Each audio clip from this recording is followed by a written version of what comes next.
Hello guys, എന്തൊക്കെയുണ്ട് വിശേഷം? സുഖം എല്ലാവർക്കും. ഞാനിന്ന് പറയാൻ പോകുന്ന കാര്യം എന്ന് വെച്ച് കഴിഞ്ഞാൽ, പുതിയതായിട്ട് ജോലി തപ്പിയെടുക്കുന്ന ആൾക്കാർക്കും ഓൾറെഡി ജോലി ഉണ്ടായിട്ടും ബോസിൻ്റെ അടുത്ത് നിന്ന് നിനക്ക് എക്സൽ ചുക്കും ചുണ്ണാമ്പും അറിയില്ലോ എന്ന് കളിയാക്കി പറയുന്ന ആൾക്കാർക്കും ഹെൽപ്ഫുൾ ആയിട്ടുള്ളൊരു കാര്യമാണ്. നമ്മളത് ചെയ്യാൻ പോകുന്ന കാര്യം എന്ന് വെച്ച് കഴിഞ്ഞാൽ, എക്സലിൽ എങ്ങനെയാണ് വീലക്കപ്പ് ചെയ്യുക എന്നൊരു കാര്യമാണ് കേട്ടോ. ഓക്കെ, പെട്ടെന്ന് നോക്കാമല്ലേ നമുക്ക് വീലക്കപ്പ്. ഓക്കെ, വീലക്കപ്പ് എന്ന് പറഞ്ഞ സംഭവം വേറെ ഒന്നുമല്ല. നമുക്ക് രണ്ട് എക്സൽ ഫയൽ ഉണ്ടെന്ന് വിചാരിക്കുക. ഒരു എക്സൽ ഫയലിനുള്ളിൽ മോൻ്റെയും അച്ഛൻ്റെയും പേരുണ്ട്, രണ്ടാമത്തെ എക്സൽ ഫയലിൻ്റെ ഉള്ളിൽ മോൻ്റെയും അമ്മയുടെയും പേരുണ്ട്. നമുക്ക് ഒരൊറ്റ ഫയലിൻ്റെ ഉള്ളിൽ തന്നെ മോൻ്റെ പേരിന് നേരെ അമ്മയുടെയും അച്ഛൻ്റെയും പേര് വേണം. രണ്ട് ഫയലല്ല, ഒരൊറ്റ ഫയൽ തന്നെ വേണം.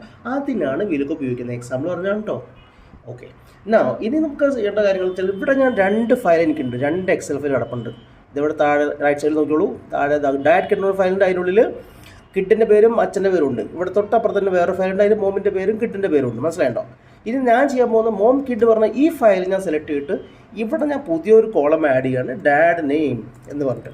ഇവിടെയാണ് ഞാൻ എന്ത് ചെയ്യുന്നത്, അപ്പുറത്തുള്ള ഡാഡിൻ്റെ പേര് ഇവിടേക്ക് ഞാൻ ആവാഹിച്ചെടുക്കാൻ പോകുന്നത്. മനസ്സിലായോ? അപ്പോൾ ഏതൊരു ഫോമിലും സ്റ്റാർട്ട് ചെയ്യുമ്പോൾ ഈക്വൽ ടു കൊടുക്കണം. എന്താ ടൈപ്പ് ചെയ്യേണ്ടത്? VLOOKUP. ഇതാണ് നമ്മുടെ ഫോമുല കഴിഞ്ഞ ഉടനെ തന്നെ എന്ത് ചെയ്യണം, നമ്മളൊരു ഓപ്പൺ ബ്രാക്കറ്റ് കൊടുക്കണം. ഇതെല്ലാം ഇപ്പോൾ താഴെ ഉണ്ടോ, ലുക്കപ്പ് വാല്യൂ പറഞ്ഞാൽ ഏതാണ് കോമൺ ആയിട്ടുള്ള സംഭവം. കോമൺ ആയിട്ടുള്ള സംഭവം ഇതാ കുട്ടിയുടെ പേര് നമ്മൾ സെലക്ട് ചെയ്യണം. എന്താണോ ലുക്കപ്പ് ചെയ്യേണ്ടത് അത് ഇവിടെ കൊടുക്കുക. കോമ എവിടെയാണ് ചെക്ക് ചെയ്യേണ്ടത്, എവിടെയാണ് ലുക്കപ്പ് ചെയ്യേണ്ടത് നമ്മൾ താഴെ വരിക, റൈറ്റ് സൈഡിൽ കൊടുക്കുക. അടുത്ത ഫയൽ ഓപ്പൺ ചെയ്യുക. ഇവിടെ കിഡിൻ്റെ പേര് വേണം ആദ്യം സെലക്ട് ചെയ്യാൻ. ആ സെലക്ഷൻ വിടാതെ തന്നെ അടുത്തതിലേക്ക് സെലക്ഷൻ എക്സ്പാൻഡ് ചെയ്യുക. നമ്മുടെ അച്ഛൻ്റെ പേര് എവിടെയാണ് വരുന്നത് അതുവരെ നമ്മൾ വലിക്കണം. കുട്ടിയുടെ പേരിൽ നിന്ന് അച്ഛൻ്റെ പേര് വരെ വരുന്ന വിധത്തിലുള്ള വലിക്കണം. മനസ്സിലായോ? ഡ്രാഗ് ചെയ്യണം. അതിനുശേഷം ഒരു കോമ എടുക്കുക. ഇനി അടുത്ത് വരുന്ന എത്രാമത്തെ പൊസിഷനിലാണ്, കുട്ടിയുടെ അവിടെ നിന്ന് എത്രാമത്തെ പൊസിഷനിലുള്ള സാധനമാണ് നമുക്ക് വേണ്ടത്. ഇവിടെ രണ്ടാമത്തെ, അപ്പോൾ 2 കൊടുക്കുക. പിന്നെ വേറെ നോക്കേണ്ട, ഒരു കോമ എടുക്കുക, ഒരു 0 കൊടുക്കുക. അത്രേ ഉള്ളൂ. എൻ്റർ അടിക്കുക. കണ്ടോ, പഹുൽ നമ്മൾ പേര് വന്നു. നേരെ താഴത്തുള്ളത് വരിക, കൺട്രോൾ ഷിഫ്റ്റ് അപ്പ് അടിച്ച് കഴിഞ്ഞാൽ എന്ത് ചെയ്യും, ഏറ്റവും താഴത്തെ കോളത്തിന് മുകളിൽ വരെ കൊണ്ട് സെലക്ട് ആവും.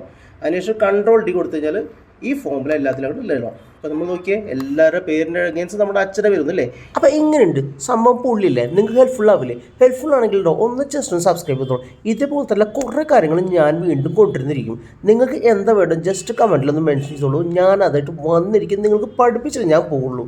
അവസാനം കിലുക്കത്തിലെ ഇന്നസെൻ്റ് പോലെ ആവരുത് കേട്ടോ.